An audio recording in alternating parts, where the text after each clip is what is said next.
Mexico City, June 22nd, 1986, Estadio Azteca, 51st minute. The ball drops out of the sky, deep inside the England penalty area. Two men rise to meet it. One of them is Peter Shilton, England's goalkeeper, 6'1", arms stretched high above his head.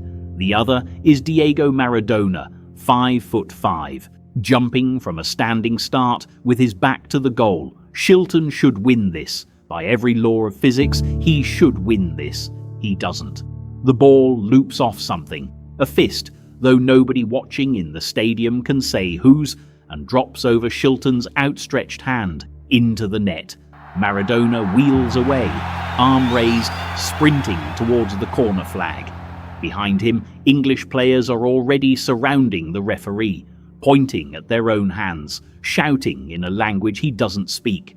The referee is a Tunisian named Ali bin Nasser. He looks to his linesman, a Bulgarian named Bogdan Dochev, standing on the touchline with a clear line of sight to the incident.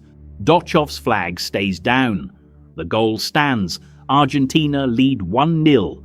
4 minutes later, the same man scores again.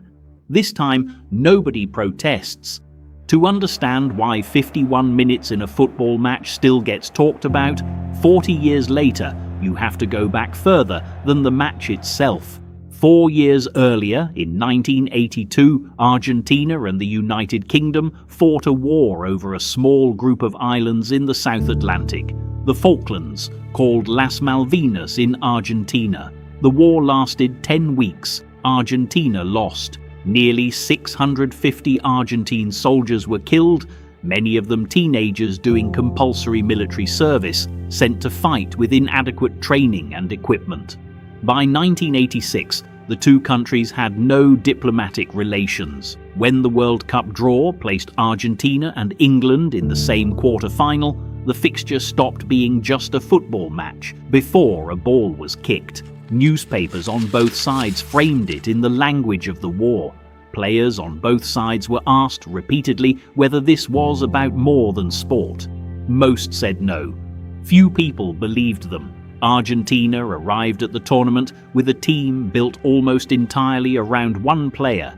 Diego Maradona was 25 years old, captain of his country, and already the most expensive footballer in the world after a transfer to Napoli 2 years earlier. He had never won a World Cup.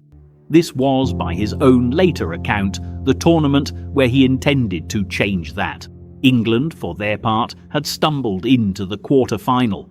They lost their opening game, needed a Gary Lineker hat-trick to beat Poland, scraped past Paraguay in the round of 16.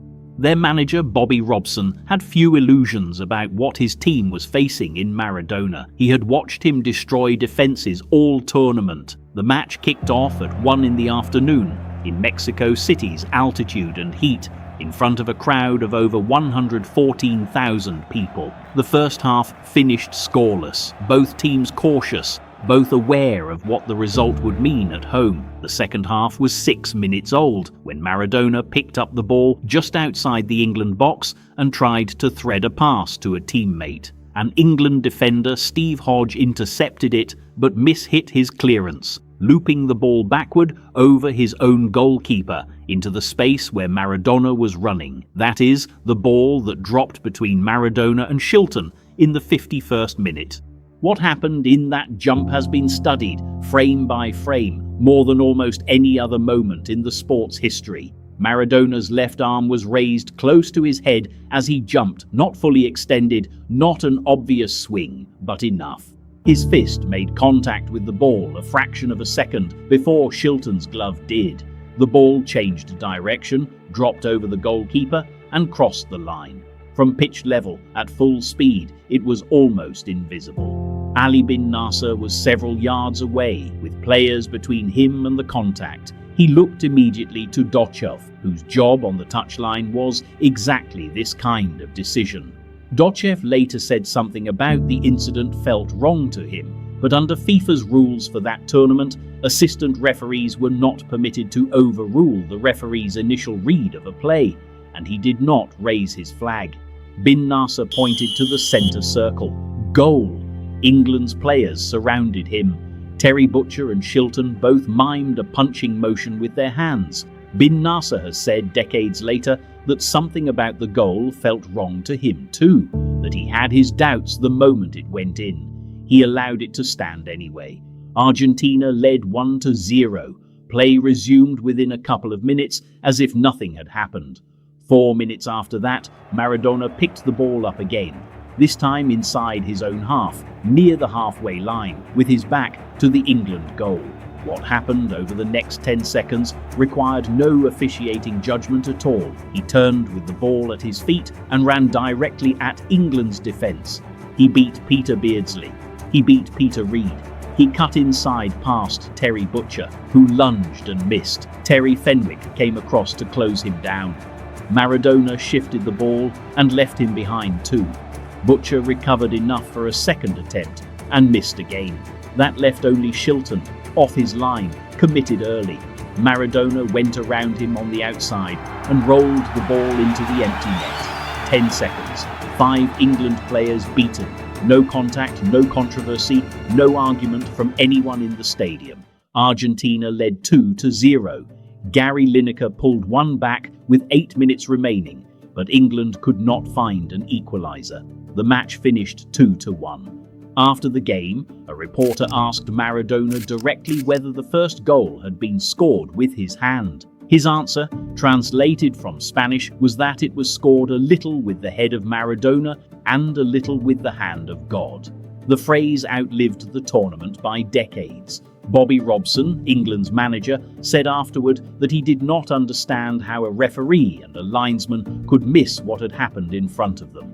Bin Nasser and Dochev were never assigned to officiate a World Cup match again. Maradona did not publicly admit the handball was deliberate until years later. When he did, he also offered a second explanation for the goal, one that had nothing to do with football.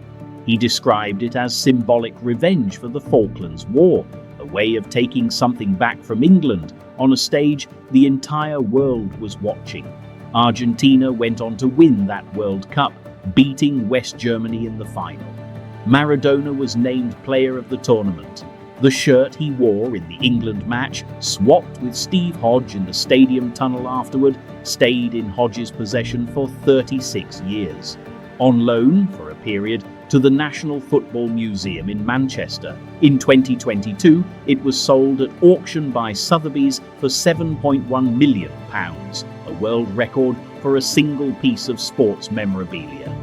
In Buenos Aires, near the stadium where he made his professional debut, a statue was later built, showing Maradona mid-run during the second goal. There is no statue of the first one. There didn't need to be.